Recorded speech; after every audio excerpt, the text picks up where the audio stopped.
Ang magandang tanghali sa inyo mga kapatid, kababayan. Ito po yung store ng Philippine store, panglasang Pinoy. Yang bukas na alas 10 hanggang alas 8 ng gabi. Pag hindi nyo ma-search yun guys, i-search nyo lang yung Kanisoy Supermarket, Mizunami. Makikita na po yan dyan kasi tapat lang. Tapos yung harap nyan guys, malawak ang parking kaya hindi kayo mahirapan dyan. Apo nyo guys, papasok na po tayo. Maganda po ang loob nyan guys. Tapos ayan, unang bungad, saging kaagad. Tapos marami silang product dyan. Ayan. Tapos sardinas, yung panglasang Pinoy talaga.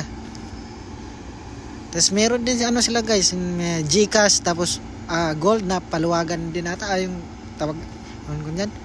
Tanong nyo lang dyan, makita nyo naman dyan eh. Tapos meron siyempre karne. Tapos ito yung vitamin C.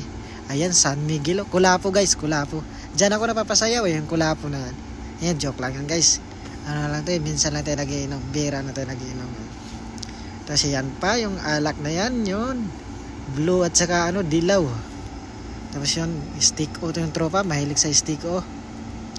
Yan guys, sinasamahan ko sila para mamili. Guys, yun lang guys. At thank you. Maraming salamat.